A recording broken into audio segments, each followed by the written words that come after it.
রাজধানী ও আশেপাশের জেলার সার্বিক আইনশৃঙ্খলা রক্ষা ও নিরাপত্তা নিশ্চিতে ১৪ প্লাটুন বিজিবি মোতায়েন করা হয়েছে। কার্যক্রম নিষিদ্ধ আওয়ামী লীগ ১৩ নভেম্বর ঢাকায় লকডাউন কর্মসূচি ঘোষণার পর থেকে রাজধানী ও এর আশপাশ এলাকায় ককটেল বিস্ফোরণ এবং যানবাহনে অগ্নিসংযোগের মতো অপতৎপরতা রোধে এবং নিরাপত্তা নিশ্চিতে এই বিজিবি মোতায়েন করা হয়েছে। সকালে বিজিবির সদর দপ্তর থেকে পাঠানো বিজ্ঞপ্তিতে এ তথ্য জানানো হয়। এর মধ্যে রাজধানী সহ ঢাকায় ১২ প্লাটুন ও আশেপাশের জেলায় ২ প্লাটুন সহ মোট ১৪ প্লাটুন বিজিবি মোতায়েন করা হয়েছে। পরবর্তী নির্দেশনার আগ পর্যন্ত বিজিবি মোতায়েন থাকবে বলে জানা গেছে।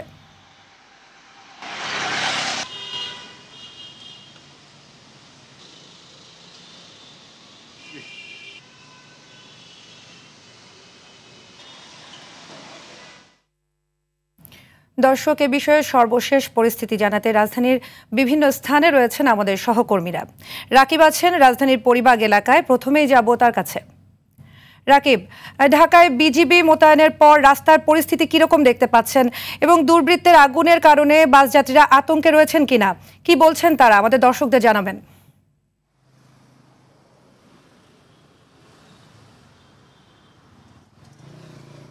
সাদিয়া, আগামী ১৩ নভেম্বর ক্ষমতাচ্যুত প্রধানমন্ত্রী শেখ হাসিনার কিন্তু রায় ঘোষণা করা হবে। এই ঘোষণাকে কেন্দ্র করে কিন্তু নিষিদ্ধ ঘোষিত আওয়ামী লীগের থেকে ঢাকা লকডাউনের কর্মসূচি দেওয়া হয়েছে এবং এতে কিন্তু সম্ভাব্য নাশকতা ঠেকাতে সতর্ক অবস্থানে রয়েছে আইনশৃঙ্খলা রক্ষাকারী বাহিনী। রাজধানীর ঢাকা ও আশপাশের জেলাগুলোর সার্বিক আইনশৃঙ্খলা পরিস্থিতি স্বাভাবিক রাখতে বুধবার সকাল থেকে সীমান্তরক্ষী বাহিনী বিজিবি মোতায়েন রাখা হয়েছে।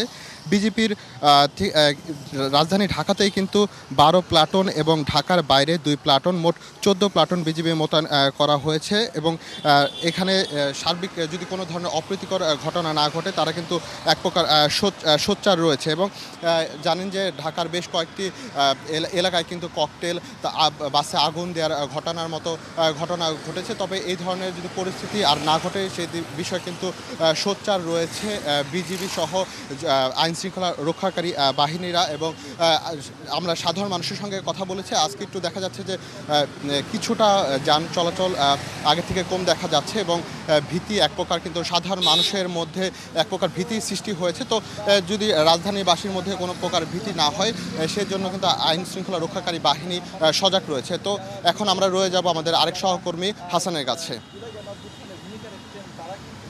জি রাকিব, আপনি যেমনটি বলছিলেন, আমি কিন্তু এখন রাজধানীর কাকরাইল মোড়ে অবস্থান করছি। আমরা সকাল থেকেই দেখেছি ঢাকার বিভিন্ন সড়কে বিজিবি, র্যাব, পুলিশ সহ আইনশৃঙ্খলা রক্ষাকারী বাহিনীর একাধিক ইউনিট কিন্তু তারা এখানে সার্বিক যে নিরাপত্তা পরিস্থিতি স্বাভাবিক রাখার জন্য কাজ করছেন।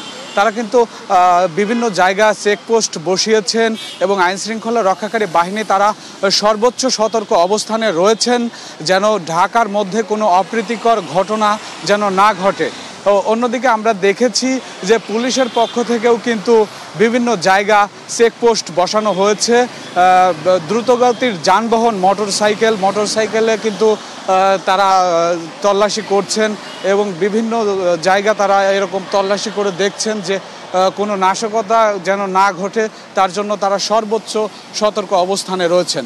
অন্যদিকে বিজিবির ১২ প্লাটুন মোতায়েন করা হয়েছে শুধু রাজধানীতে কিন্তু বিজিবি সদস্যরা তারা সার্বিক নিরাপত্তা রক্ষার্থে কাজ করে যাচ্ছেন।